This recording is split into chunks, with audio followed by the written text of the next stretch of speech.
Habarini ndugu zangu wa Tanzania. Mimi ni moja ya watu ambaye tulishiriki pamoja katika maandamano ya Disemba 29. Nilikuwepo katika maandamano yale nikiwa niko front page, yani on ground, nikiwa niko ground.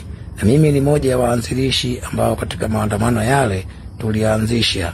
Maandamano ya Disemba 29 yalianzia pale kwenye kanisa la Askofu Gwajima, ambako mimi ni moja wa waanzilishi wale. Katika maandamano yale yaliyotokea Disemba 29, mimi ni moja ya mtu ambaye muhanga, ambaye katika mwili wangu nilipata kushambuliwa na risasi 3 ambazo zilinipiga katika mwili wangu, ambazo zilinishambulia katika maeneo tofauti tofauti. Risasi ya kwanza nilipigwa nikiwa niko Kimara Temboni. Pale nilipigwa risasi 2 kwa wakati mmoja, ambao nikatoka nikaenda kujitibia. Nafasi ya pili nilikuja kupigwa Tabata muda wa jioni wa saa 11:30, ambao nilipigwa katika sehemu yangu ya bega. Mungu amejalia pale zote nilizopigwa hizo, lakini nimepata majeraha tu ya kujeruhiwa na sasa niko salama. Lakini usalama wangu si bure, ni kwamba Mungu ana jambo la kutenda juu yetu, ndio maana mimi niko salama. Usalama wangu umekuja baada ya kujitibia, na Mungu ni mwema, amesababisha mimi kuweza kufanikiwa, kwa maana mimi nilikuwa ninasiri, wenyewe vijana wa siku hizi mnaita kodi.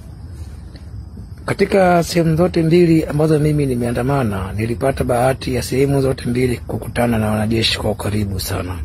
Sehemu ya kwanza ambayo tulikutana na wanajeshi ni pale Ubungo Kibo, ambako nafikiri kuna video trend ya kwanza, ambayo hiyo ndio video ile ingiza tu barabarani, watu wanashangilia jeshi, jeshi, jeshi, jeshi. Ile ni sehemu ya kwanza mimi kuandamana. Na mimi ni moja ya watu ambaye waliofanikiwa kuwa wa awali kabisa kufunga barabara ya Gwajima, pale kwa Gwajima, kuelekea katika utawala wa kusababisha mpaka watu waandamaji wengine wakaanza kuingia. Baada ya kuja kuingia waandamaji wengine, kama dakika 10 mbele hivi, ikatokea gari ambayo ndio ile ilikuwa na jeshi, ambayo mmeiona pale. Gari ile ilikuja dakika 10 tu baada ya sisi kufunga njia, ambako baada ya polisi, askari polisi kuanza kufyatua risasi 2, 3, 4 juu, ndio ikatokea ile gari ya jeshi. Ile gari ya jeshi ilipotokea, sisi wote waandamanaji tuligeuka na kuifuata ile gari, huku tukiwa tunayoshangilia jeshi, jeshi, jeshi, kama vile mnavyosikia.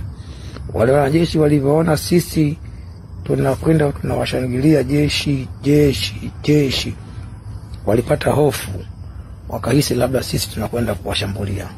Walichokifanya wanajeshi, walikuwa wanarudi nyuma. Kama utaangalia ile video vizuri, wanajeshi walikuwa ile gari lao linarudishwa nyuma wakati wananchi wanashangilia jeshi, na walikuwa wanarudisha nyuma huku walikuwa tayari silaha zao wameziweka attention kwa ajili ya kujitetea.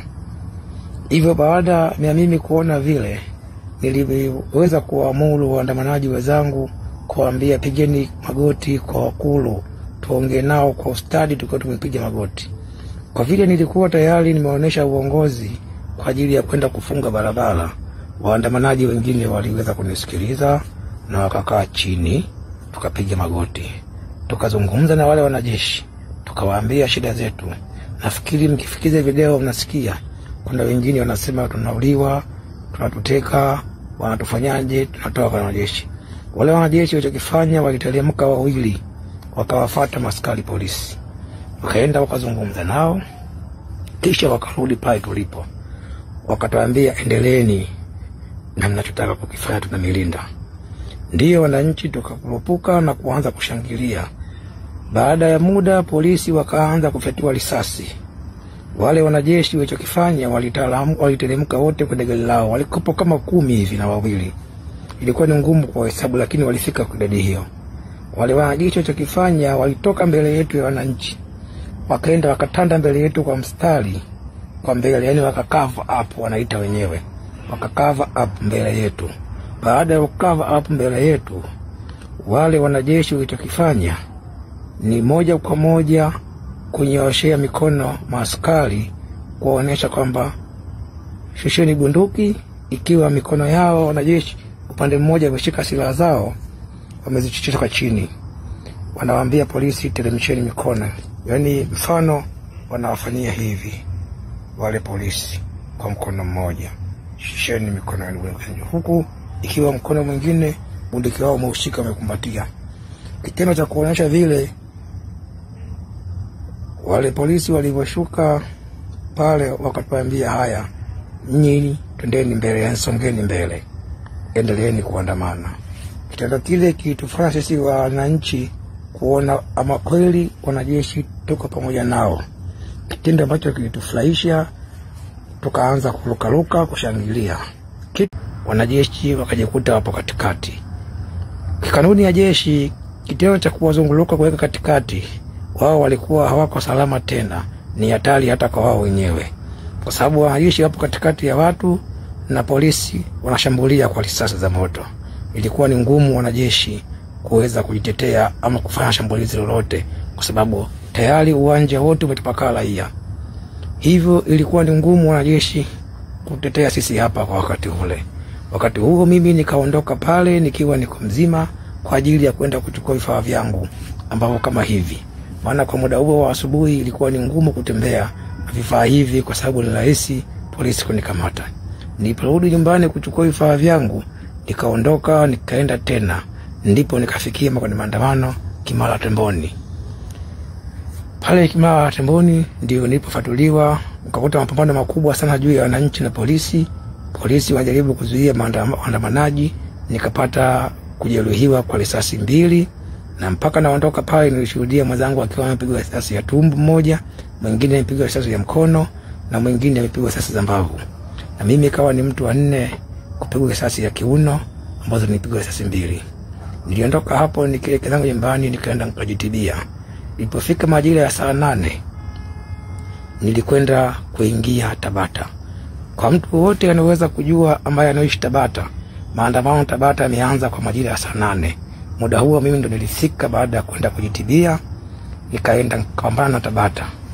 Tabata pale nilipambana na maandamano kuanzia Buyuni mpaka Tabata Kinyerezi kwa ajili ya kwenda kuwashawishi watu waingie na kuanza kuingia. Nilipofika Tabata, kiukweli niliweza kuona watu wakiwa wamelala, lakini nilishuhudia magari ya jeshi yakiamuru watu waingie barabarani. Ndugu zangu wa Tanzania, ndivyokuwa niko Tabata Kinyerezi, Tabata shule, kote huko nilipita kwa ajili ya kufanya mapinduzi, kwa ajili ya kuhakikisha watu wanaingia barabarani. Baada ya watu kuingia barabarani, ilipofika muda wa saa 8 kamili mpaka saa 9, mpaka saa 11 nilikuwepo nipo Kinyerezi hospitali, lile eneo unaita shule ambako wanapaita The Voice. Pale The Voice, kama mtu anapajua vizuri, pana njia unavuka toto, pana zebra, pana njia inapandisha juu ambayo ndio njia ya kuingilia The Voice, pana parking yao. Pale kwenye parking palikuwa magari mawili ya jeshi ambao ni zile Iveco kubwa. Huku mbele njia ya kwenda mahakamani palikuwa pana gari 2 za polisi ambazo ni zile koza nyeupe aina ya pickup. Wale polisi walikaa pale na huku walikaa wanajeshi. Palitokea msongamano mkubwa sana wa watu wengi. Watu wakawa wanaogopa kuingia barabarani, wamekaa pale The Voice. Kwa vile mimi tayari nimeshajeruhiwa na risasi, na tayari nina uzoefu wa kuandamana na kuingia barabarani, kwa sababu tayari asubuhi nilishapigwa risasi na nilishaongea na jeshi. Nikawaambia waandamanaji wenzangu, twendeni upande wa wanajeshi, upande huu ni salama kuliko upande ule mwingine. Wale watu wakasema hapana, nikaambia twendeni, wakakataa. Mimi nikatoka peke yangu nikaenda kwenye upande ule wa jeshi. Kufika pale nikajikaza, nikawapa 5 wanajeshi, na kweli wote wakateremka wakanipa 5. Baada ya kunipa 5 nikawaita wale wenzangu wengine wote, nikaambia njoeni, huko ni saifu. Wale baada ya kuona pale ni mzeni wako saifu, wote walikuja pale tulipo. Walipokuja pale tukashangilia, tukaanza kumwagia maji, ile gari la jeshi yote mabili tukamwagia maji. Wale wanajeshi wakateremka pale. Nini wakateremka, tukaanza kuzungumza nao. Nini nataka niwaambie ndugu zangu leo? Nini nataka niwafahamishe kuhusu wanajeshi? Nimeingia mtandaoni, nimeona malalamiko ya watu wengi wakiwa wanalalamika kuhusu wanajeshi. Kikubwa ninachotaka kuambia ndugu zangu leo kuhusu wanajeshi ni hiki. Pale Tabata shule, pale Tabata The Voice, nilibahatika kuzungumza na wanajeshi. Wale wanajeshi walikuwa wanaongea kwa kodi. Aliniambia, geuka nyuma nisikilize, hapa tuna jambo letu. Wakarudi pale The Voice. Cha kusikitisha, waliingia, kumbe lengo lao wazangu walikuwa ni kutaka kuchoma ile The Voice. Mimi lengo langu lilikuwa ni kuandamana. Kikweli wale waandamanaji walirudi pale wakachoma The Voice na wale wanajeshi wakaondoka. Waliingia wakaanza kuvunja vitu. Ndugu zangu, bila kuongea uongo, nilifika pale siku ya pili asubuhi nikakuta kuna maiti 10 ndani ya The Voice. 2 zimelala kwenye msingi pale mpaka asubuhi. Hivyo ujumbe wa kutaka kuwaambia ndugu zangu,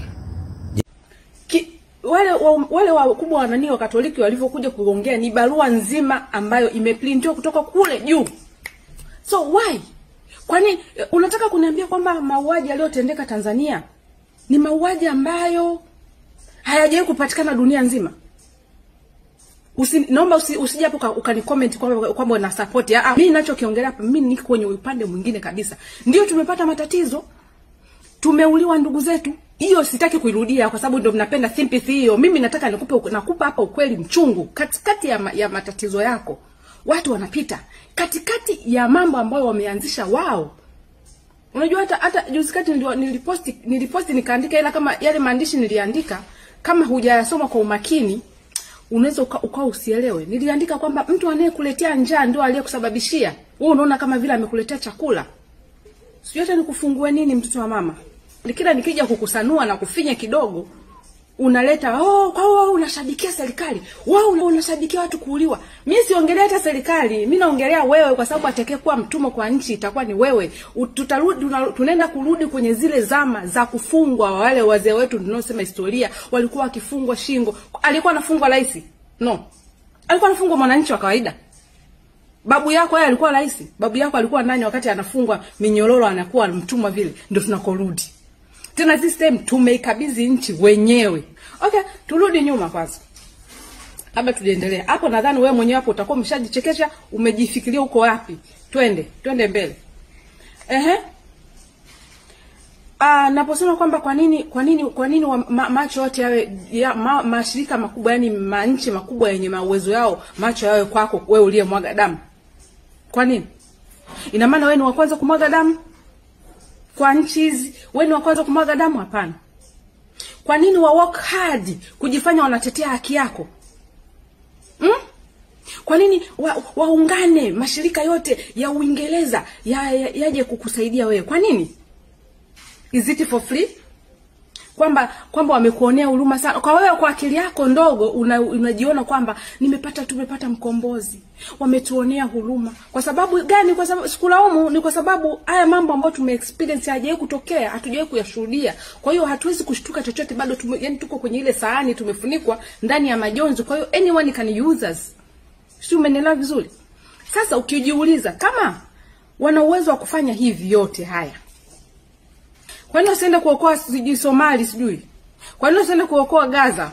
Kwa nini wasiende kuokoa? Kwa nini? Yaani unajua ukipata yale kwa nini utaunganisha jibu.